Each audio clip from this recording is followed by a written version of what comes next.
Okay, we are unmuted, and this is Professional Animal Care Certification Council, and the communication today is about what serving on the PAC board is all about and what it requires and all of that. It's going to be led by Susan, co-founder of PAC, and then we have other board members. Susan, you're going to introduce them, so let me turn it over to you. Yeah, so Charlotte, thank you, Charlotte. I am one of the co-founders, but also the immediate past chair, which means that I am the chair of the nominating committee, which is really why I'm the one doing this presentation. And also on with me is my other two awesome members of the nominating committee that are also board members. Carrie Campbell, who's in Alaska, or that's where her home base is. I'm not sure where Carrie is now, but anyway, welcome, Carrie. Thank you. And then we have Nee, and Nee joins us from Singapore. So it's very late at night for Nee. So we're just thrilled you're with us, Nee. Say hello.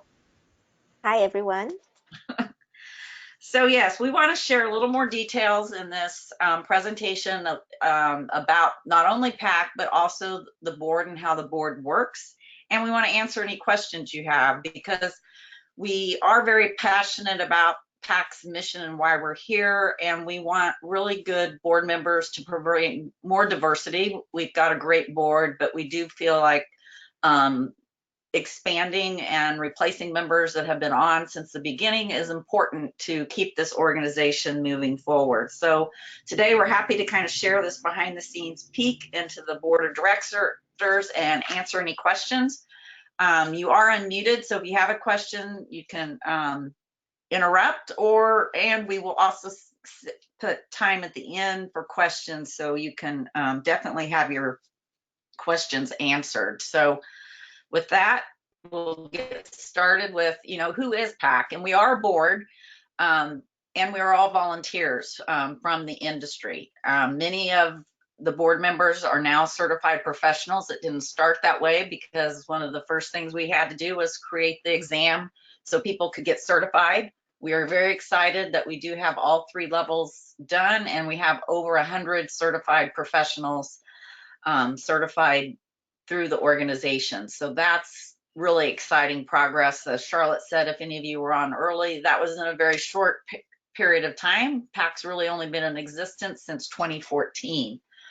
We do have a lot of support from pet parents, which is important and really validates the mission that there are a lot of pet parents that truly do care and want certified professionals taking care of their pets. We've also, from the very beginning, had wonderful support from sponsors and donors. And since we are volunteers, it's really important that we have this support, because without it, we wouldn't be able to do our job. We have to pay PTC for each exam that's taken. We do have expenses, especially to market, which is very important to everyone. And so right now we really do depend on our sponsors and donors, and you can see many of them on this slide, but also go to our website. And if you see these sponsors or donors, or you work with them, just thank them for supporting PAC. They need to know that that is important to all of us in the industry.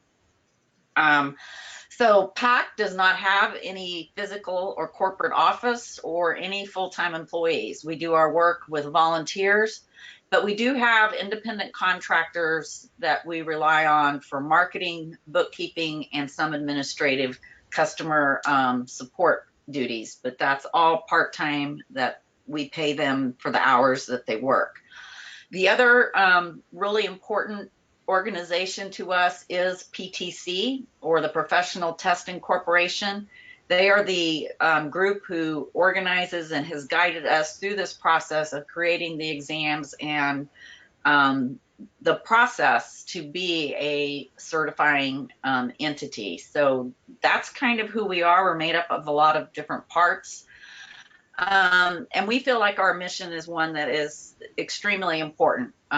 Independent testing and certification, I think, is timely because this industry is growing fast. It's easy to get into, and a lot of people don't know what they don't know. And then we have tragedies happen, and the news kind of throws us all into the same boat. So to us, independent testing not only sets you apart as a pet care professional, that you really have the knowledge and skills to do the work, it also will let pet parents know that the people they're choosing are truly knowledgeable. And unfortunately, pet parents assume everybody that offers the business or service is certified. And we know that's not the case, but that's one of PAC's messages that we've got to get out there, is to break this myth that everybody that offers pet care is certified. And ours is the most stringent because it's independent. It reflects the professional knowledge base that was created by the original exam committees that had to define what is the knowledge that a provider, manager, and operator needs in order to do their job. So we're trying to have an alternative when these tragedies happen, that there is a way to ensure that professionals stand apart and that pet parents can find them. So independent certification means it's not based on any one education book of knowledge. We don't care where people get the knowledge. It can be on the job. It can be from IBPSA. It can be from OPC. It can be from Barkley. It can be from reading on the internet. It can be from another country. We are an international organization. In the end, each person who sits for the exam, they just have to have the knowledge that our committees determined was necessary to be qualified to take the exam and pass it. And then once they do that, they have to keep up to date with ongoing education. So we have CEU requirements. And like we said, there are 3 different levels based on your role in the industry and time. So it's not only knowledge, but we do have some time in the industry requirements to sit for the exams. Because as we all know, you can have book knowledge, but when you go to apply it and you're actually working with animals, you learn so much more than just what you know in the book. So that we felt that hours of experience was important too. I think the other thing that really separates PAC from some of the certification that's just on education content is that we have a very strict code of ethics. That was very important to us, that when we created this organization, that we were focused on what was truly best for the pets in our care. And so everyone that sits for our exam agrees to this code of ethics, and we also enforce it. So recipients that have certificates, we do have a process where we can investigate any violations to this code of ethics. We also have a position statement on what does humane pet care mean. And I think that's very important as this industry grows, that for us, it's all about compassionate care for their safety and well-being, and their welfare comes first. And we uphold the do no harm to the animals under our care, and that's it. And all the tools and methods and methodologies and processes that we set up, every pet that comes into our care goes home safely. And then our code of ethics really are focused on value. So first, they have to abide by that humane pet care statement. We're focused on this conscientious care, and that pet welfare goes above all other business considerations. We also want to encourage that we're respectful within our industry to each other. So we're going to be honest, fair, and treat others with integrity. And we're also going to respect the customers, to be honest and fair with them. So we never misrepresent anything that we do. Same with other professionals, veterinarians, dog trainers, the other professionals that are in our industry. We also treat them with respect and talk about them with utmost respect. And that we don't discriminate against anyone. We're there to provide pet care to everyone who is seeking it.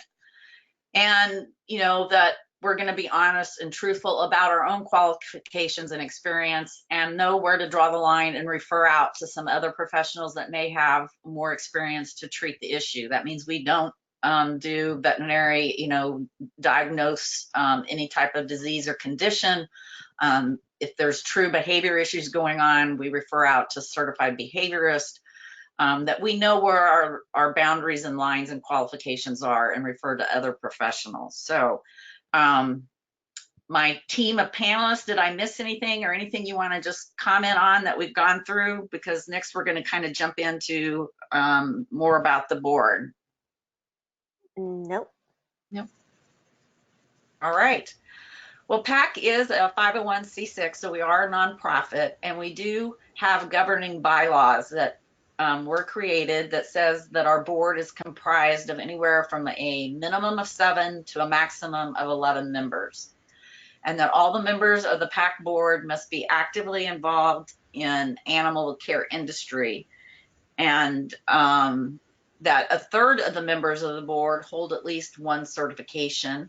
Our terms are for 3 years, and we have set them up to be staggered, so about a third of the board would expire and roll off each year.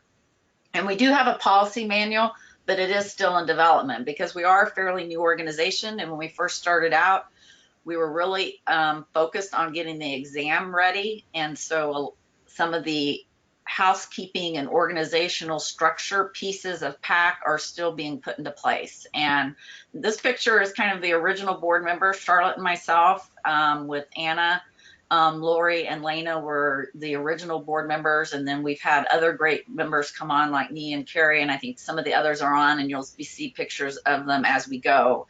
But we've had a very dedicated board of directors that I am so grateful for, all of them that have helped us. So to be qualified to serve on the board, you really need to have a passion and be an advocate for professional certification. It's confusing to people, and we spend a lot of our time helping to educate people in the industry as to why this is important. You should be a PAC certificate or plan to sit for the exam within 6 months of joining the board. So you would have probably 3 exam cycles if you haven't got a certificate yet, where you have exam cycle in the fall, then there'll be one like in February, March, and one in May and June. So your term of service would start in January. So you've got about 3 exam cycles that you could sit. You do need to be active in the animal care industry, which means you have a paying position for 6 months at a minimum. We really do prefer 3 years of experience because you just learn so much by doing in this industry. That commitment to animal care excellence and raising the standard of care for every business is really a core part of our mission. And so we do a lot of time educating. And what we find is a lot of people do need to study to be able to pass the exam. We also have to have good communication skills to share the story with not only people in our industry, but outside and to pet parents. And that we lead by example by investing in our own learning and for the team of people that work with us in our business. And we do a lot of sharing, we brainstorm. And as a board member, you do have a fiduciary duty to ensure that PAC's financial resources are spent and invested properly. So you do need to understand business because that is one of the key responsibilities you have as a board member. We need board members that are willing to actively participate, and that's not only in the board work, but also in other activities we do like fundraising, working on a committee and being an active member of one of our committees, which we'll talk about what those are in a little bit. As we said, we're still finishing up a lot of our policies, so we need input on that. So we ask board members to plan on committing 5 hours a month to PAC. There may be some months where you do more than that. If you go to one of the trade show events, that definitely is more time. But on average, we hope it averages out to 5 hours a month. We do video board meetings every month, so those are online. And then we do one annual board meeting at the IBPSA conference in the fall. And we would love for as many board members as possible to be at that meeting live. So those are the kind of overview responsibilities. As an active board member, we want you to make sure we do a lot of communication by email. So you're on email about every day and that you do respond and provide feedback, because we'll share documents and ask questions and try to do a lot of our work in email versus always having meetings. But we do set up deadlines, so we've got to be deadline oriented. And as I mentioned, we do go to industry events to share with those attendees information about PAC and the exams. And so we depend on board volunteers to staff our booth and kind of be the voice of PAC at these events.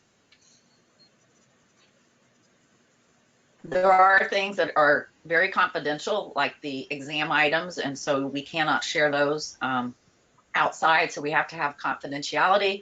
And as board members, we do work a lot as a team, but you also have to work independently in getting your jobs done. And so we're looking for those who are very enthused about PAC and want to be a representative of this exciting new part of the organization. So again, I'm just going to kind of see if Charlotte, Nee, or Carrie have anything they want to add, or based on your own experience that you want to share about being a board member.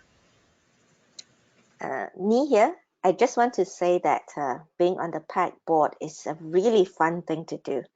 And I've enjoyed working with everyone there, and I really welcome new members to come on and help us move on from where we are to greater heights. Thank you, Nee. And Nee her picture is on the first slide, and Carrie's here, the bottom right behind the golden. So you can kind of put faces with the names. And so, Carrie, how long have you been on with us? I joined in November of 2016, so it'll be 2 years this fall. And what I have found to be very rewarding is that in my area in Alaska, there are no regulations for doggy daycare or really any boarding type situation. And I have just found that with competitors up here, there's been a lot of injuries and deaths, like the headlines that Susan put in this presentation. Joining this board kind of helped me find my voice as far as how to advocate the right way in my community and make a difference and reach out to those facility owners. And it's been interesting to see some of the changes that have occurred just in the year and a half that I've been on the board. Because I think that when you're with a bunch of like-minded people and you have a specific mission, we're all working as a team to see that mission come to fruition. And these ladies, like Nee said, are just a really fun group to be with. And it's helped me in how to represent what we want to do here for Alaska and throughout the world as far as raising the bar for our standards of care in the pet care industry. Thank you. That's awesome, Carrie. And so, yes, we like to have fun. You can see there's our executive board. We do have officers, and officers serve 2-year terms. So our current chair is Anna Torres-Radel. Our vice chair is Carrie. I'm the past chair. Our secretary is Jess Zelmer, and our treasurer is Angie Pickren. So we do work hard, but we do believe in having fun. And so if you can fit that bill, we would love to have you apply for the board. So we do have committees that get the work done. The executive committee we just saw is made up of our officers, and then Charlotte and I, as the founders, will also participate with them just to be kind of that guiding experience and to ensure we stay aligned to our mission. Charlotte and I both have served on a lot of boards, and so we're happy to help people who have never been on a board before learn what that's all about. So you don't have to have prior board experience to join our board. We're excited to just have a small piece in kind of developing the industry's next group of leaders. So this is a great place and a safe place to learn about board service. So don't think you have to have already been on a board. We do ask that in the application, but it's not a requirement. Then we have the nominating committee, which we're talking about now. We help recruit board members and our officers slate every year. So those are the 2 committees that we have to have according to our bylaws. We also have the exam committee because we have to continually review exam results and get new items to keep the exams fresh and current and relevant to pet care as it changes. We also have a continuing education committee to where not only are you working with certificates to report their hours, we work with education providers to get their education content approved to be awarded CEUs. So there's a lot of work that goes on in maintaining this process. Then we do have a committee on certification compliance. Again, that alliance to our code of ethics. And then marketing is very important. So we have a marketing committee and a fundraising committee because we do have to have money to operate. So the exam committee is focused on those 3 different levels of certification that we offer. Like we say, there is a lot of work to do every time there's an exam. And I guess, Charlotte, I know maybe you can speak to this because you've been more involved in that process. Kind of a little bit, what does the exam committee do after each exam? Yeah, after each exam, Professional Testing Corporation takes all of the results of the exam and they do a psychometric analysis of it. They look at of that range of questions. If there were 200 questions on the exam, were there any outlying questions that everybody missed, or were there questions that say, for example, everybody picked one of 2 answers, if you would, and the other 2 fell out. And to them, that says, wow, maybe the question wasn't worded correctly. So what they will do is put those outlying questions in front of the exam committee to say, were these questions really legitimate? Could they have been phrased more correctly? Everybody missed this one, that sort of thing. So they do a post-exam analysis of every exam, not just the first time that it's given, but each time it's given, they do this analysis. And if there were outlying questions, we can correct that. And so what they will do is adjust the scoring based on questions that should have probably been worded differently or whatever. And so remove those exam questions from the count so that everybody's score is then adjusted as though they had not missed it. So they do that. So the exam committee goes through in cooperation with Professional Testing Corporation for outline questions on an exam, post-exam. And then post-exam, the exam committee also gets engaged in it's almost a score, the score passing percentage, if you would.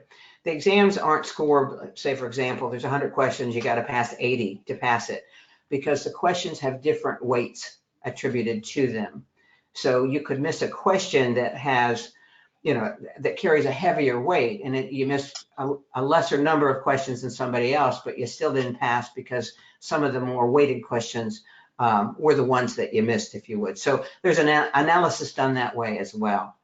And I think you also then, so those are post-exam things that the exam committee participate in. And then Susan, you had mentioned that we have to continue to build additional new questions to ensure that the content that's being tested on is kept current to what the new knowledge is that comes into the industry on an ongoing basis, keep them current. And it's a pretty robust committee, and it's extremely important in that it is the exam. It is what folks are saying, hey, I passed this. I have the knowledge. I am certified. I have that breadth of knowledge to be a truly independently certified individual in this pet care services industry. So that's what we do. Thank you. That was excellent. And it's much more in-depth. I think that's what all of us has learned when we got into this process, but it also validates why this is so meaningful and why it's so important, because it is a real reflection of the knowledge and the professionalism. And that's what we want to bring to our industry. Then our CEU committee is also Charlotte. So do you want to just go ahead and share a little bit about what CEU is working on? Yes, so the CEU committee to date has been busy, because all of this is a start from scratch process, has been busy in writing a handbook that discusses the continuing education, what's the word for it, requirements. So for each exam level, at the provider level, they're going to be required to obtain 20 continuing education units over a 3-year period. For the manager level, they need to acquire 30 continuing education units over a 3-year period. And at the owner-operator level, they're required to obtain 36 continuing education units over a 3-year period. So we've been busy determining how many units they should be expected to acquire over that amount of time. We've also, in parallel to that, been busy identifying education providers, people who have courses and or programs that have the quality of content that could be approved to provide education units, continuing education units.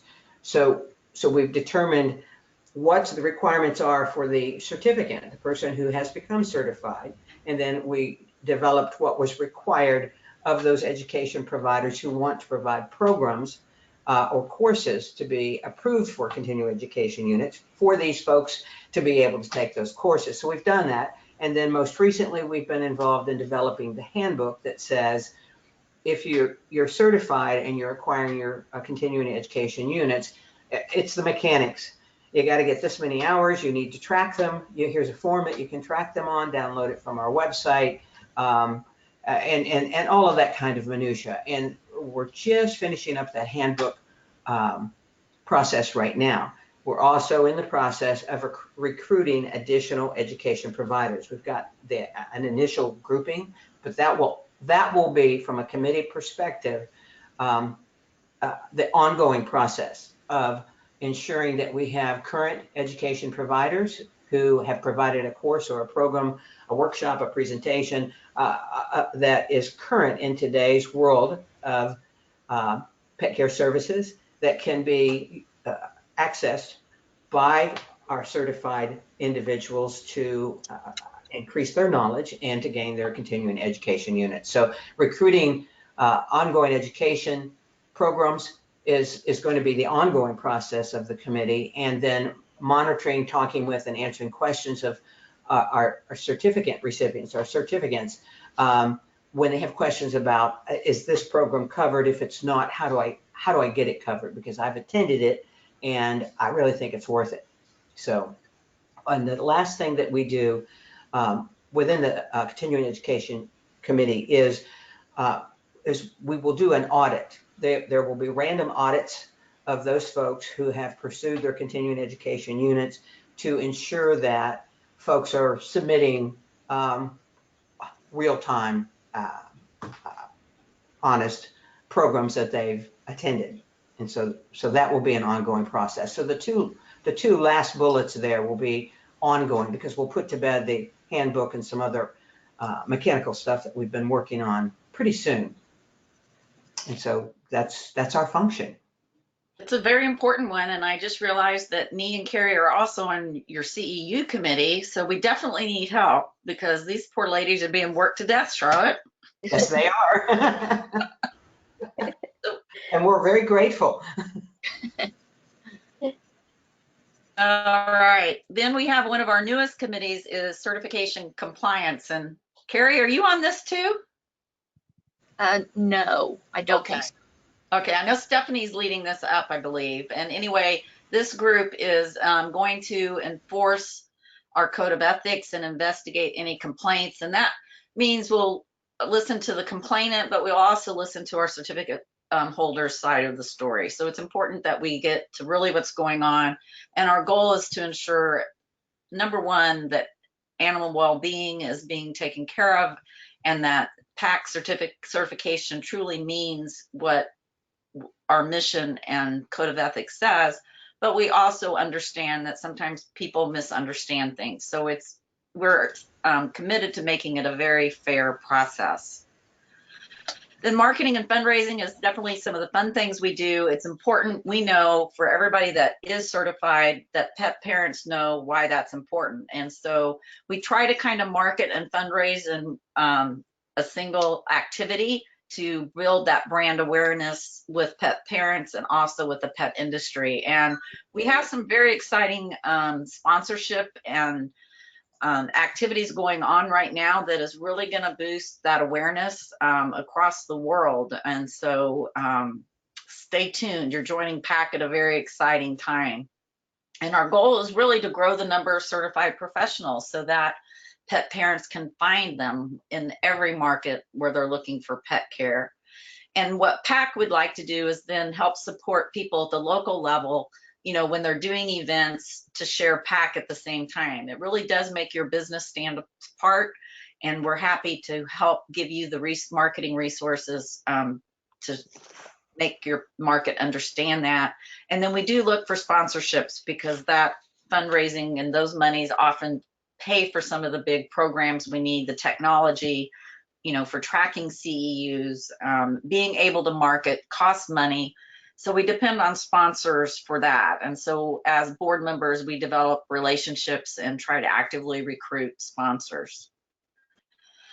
So now we'll shift and talk a little bit about the submission process that the nominating committee and board has set up. We first want you to understand the responsibilities, duties, and qualifications, which is one reason we're doing this webinar. So at the end, please ask questions so we can clarify really what is expected. And then we ask that you submit a completed application, your resume, and 3 letters of professional reference. And then we'll ask that you definitely review your our code of ethics, our conflict of interest policy, and the non-disclosure agreement. So the most important thing is to submit that application and include your reference letters. And you need to go to this URL on the website to do that. So I'm going to leave this up here for a few minutes so that you can definitely write that down. It's also available on the PAC Facebook page. But this is how you submit an application, and we'd love to have a lot of applications to go through. This is such an important mission, and it's really a way you can truly make a difference on a national and global level, and not just in your local market. And I know so many people in this industry, that's why you got into this. And I think PAC is a great way that you will actually see a very positive impact, and it is extremely rewarding. And then just to let you know kind of the timeline, June 15th, or a week from Friday, is going to be the last day we accept submissions. And then that next week, me, Carrie, and I are going to get busy and go through all of them and set up candidate interviews. So everyone that submits will hear from the one of 3 of us. And what we want to do is, yeah, you can read on paper, we'll see your qualifications, but we want to talk to you. We want to answer your questions personally, plus make sure that you will be a good fit for us and for our board. And then once we finish our interviews, we're going to present the candidates to the full board in July. And then the board will make the final selection for the positions in August. And then in October, we will have our annual meeting, in-person meeting, and you would be invited to attend as a guest. It would be at your own expense because right now PAC doesn't pay for any of us to get to the annual meeting. It's all at our own expense. But you can get education at the IBA-PSA conference. So we always align with that conference so that you can kind of take one trip and have 2 things. If you can't meet with us live, we probably will be able to set you up to come at least for a portion of the meeting on video. And then your term of service would begin in January. So that's the timeline that we're looking to fill our open spaces for the board. That's going to happen in 2019 because we do have some members that are rotating off. The IBPSA conference is October 1st to the 5th, and it's in St. Louis. So it's pretty center for those of us in the continental US, although we do have, as you know, with me, members internationally, including we have Canadian board members. So we're definitely an international organization. And this is a pic from one of the events with members of Ginger, who is one of our top sponsors. So we definitely like to get together with our sponsors and each other when we're at these events. So Carrie, me, and Charlotte, feel free to jump in with anything that you want to share while we see if anybody that's listening has a question. We'd be happy to take questions, or I think we may have some other board members. If anybody that's out there wants to share their experiences with PAC or ask a question, we're going to spend some moments now and do that.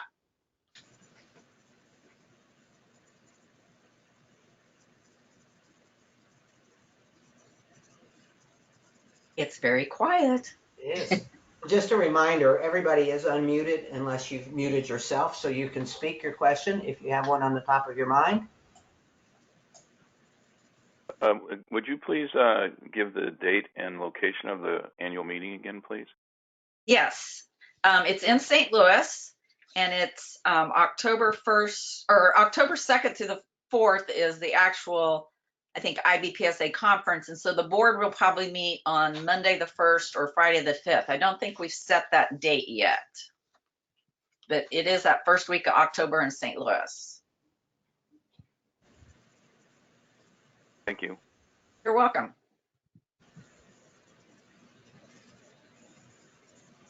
Anyone else?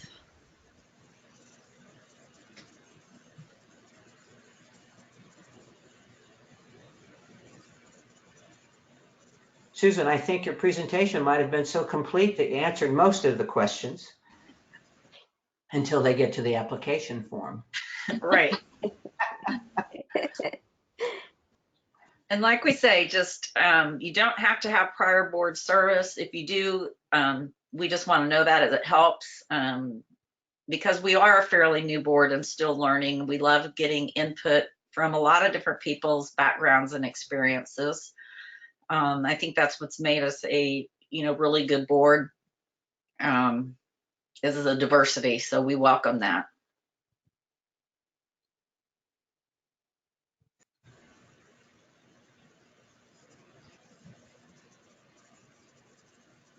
Well, we don't want to keep people. If no one else has anything, any last words, Charlotte, Carrie, or Nee? No. Great job. Go ahead, Carrie. I just said great job, Susan. Yeah. Yep. Yeah. Absolutely.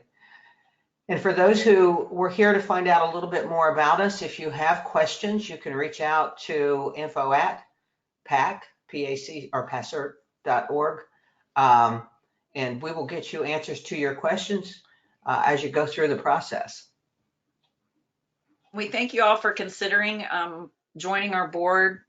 We're very passionate about our mission, but we believe that it should be a fun and growing process for everyone involved. And so we encourage you, just take that leap and submit your application. And like you say, you'll talk to either Carrie, Nee, or I, and we can answer anything else or concerns you have in those private interviews. So we want to make sure it's a good fit for not only you, but our board as well. Okay. That sounds good, Susan. Everybody have a wonderful day. Thank you all for being here.